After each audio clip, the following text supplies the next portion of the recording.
ចាប់ផ្ដើមមកកាន់ការហៅលុយ$10ក្នុងថ្ងៃរបស់យើងហើយលោកយើងចាប់ផ្ដើមទិញបានមួយ trade ដោយសារតែខ្ញុំឃើញថាទីផ្សារហ្នឹងវាជា trend ឡើងវាបង្កើត trend ឡើងហើយដោយសារតែយើងឃើញថាវាមាន support នៅខាងលើចឹងយើងគូ support មួយមកដោយខ្ញុំព្យាករណ៍ថាវាអាចនឹងទៅប៉ះ support ហ្នឹងឬក៏ហួស support ហ្នឹងតិចអញ្ចឹងយើងទិញនៅក្រោមហ្នឹងតិចទៅវាមានឱកាសធូរ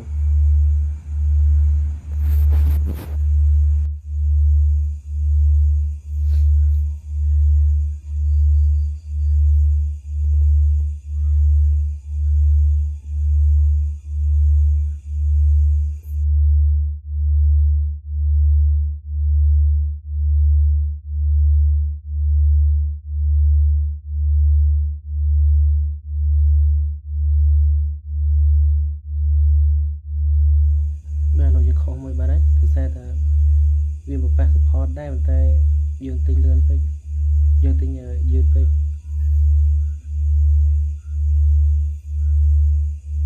ពីទៅការប៉ះ support ហើយវាបែរជាខុសបែរជាចុះមកលឿនពេកនេះយើងធ្វើការទិញដោយសារតែវាបង្កើត trend ឡើងហើយនៅមួយ candle stick របស់យើងវាឡើងជាជួរជាខ្សែអញ្ចឹងខ្ញុំគិតថាវានឹងឡើងបន្តទៀត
ហើយទីផ្សារនេះឃើញថាវាឡើងទៀត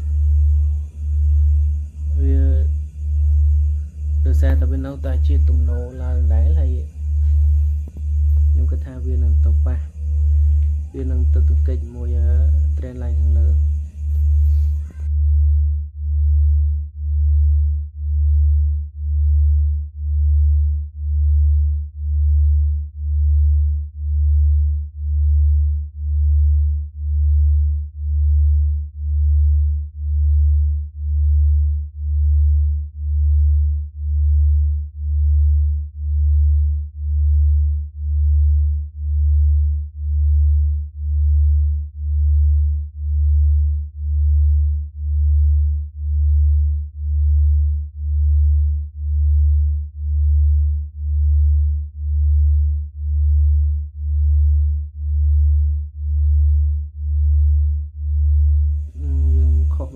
ដោយសារតែវាឡើងអត់រួច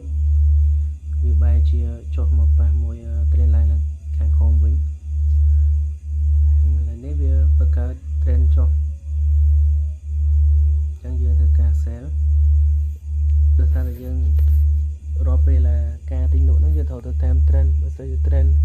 ឡើងយើងត្រូវតែអត់ទិញបើសិនជា trend ហ្នឹងវាឲ្យសញ្ញាចុះត្រូវតែ sell អត់អាចបញ្ជ្រាប trend បាន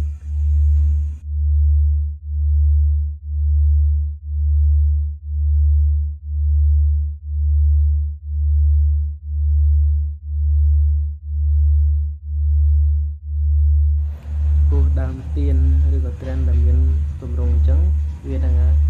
ទង្គិចចុះទង្គិចឡើងមានន័យថាវានឹងប៉ះខ្សែខាងលើហើយវាចុះមកប៉ះខ្សែខាងក្រោមហើយវានឹងយកឡើងទៅលើវិញ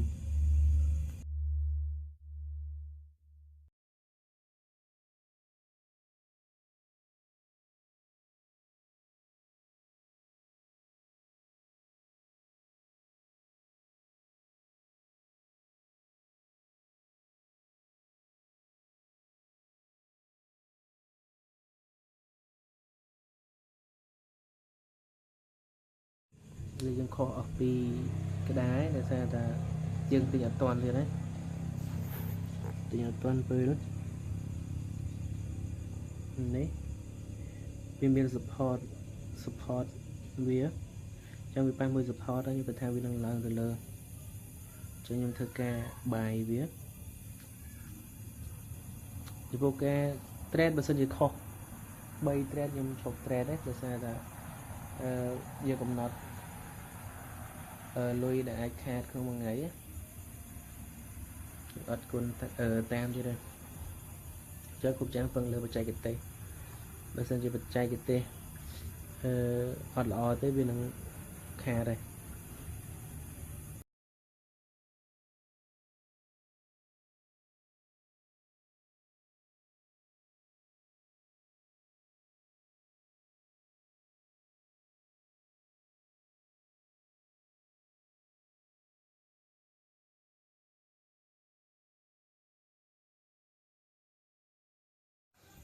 បាទเราយើងបានវិញហើយយើងថតបានវិញហើយចេញថតបាន4 trade ដែរយកហោតែមួយ trade ទៀតគឺយើងឈប់ហើយយើងធ្វើការបាយទៀតដោយសារតែវាមានអីឡងឡើង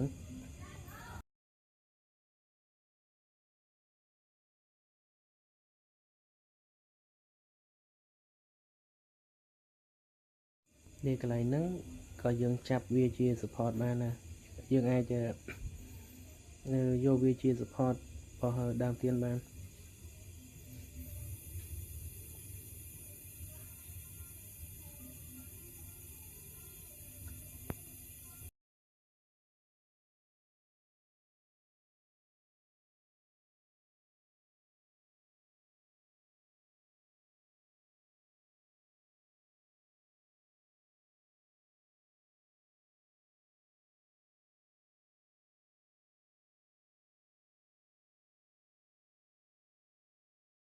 ថ្ងៃនេះយើងខុស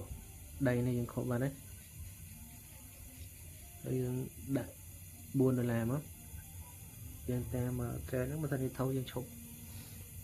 ហើយនេះវាចេញតម្រង់បើនិយាយពី trend គឺ trend ចុះប៉ុន្តែយើងទិញពីឆាស់ trend ដោយសារតែវាចេញតម្រង់កោងឡើងលើវិញ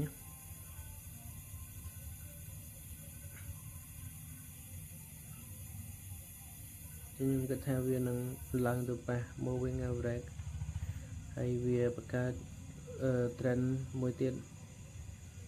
trend ចុះដែរប៉ុន្តែវានឹងទៅកិច្ចមួយខ្សែ trend បើសិនជាយើងគូសtrend line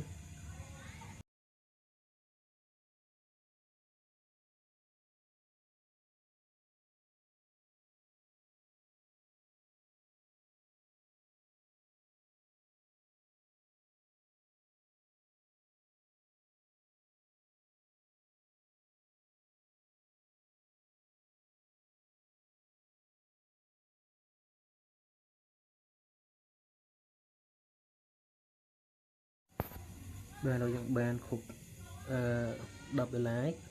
ក្នុងមួយថ្ងៃរបស់យើងបានទទួលបានជោគជ័យហើយ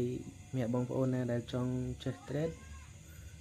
ចង់បានជភៅទៅមើលខ្ញុំមានជភៅសេដល់ខ្លួនឯងដោយបទពិសោធន៍របស់ខ្ញុំ7ឆ្នាំតទៅនឹងការ trade ហើយអាចតាក់ទងមកបានបើសិនជាចាប់អារម្មណ៍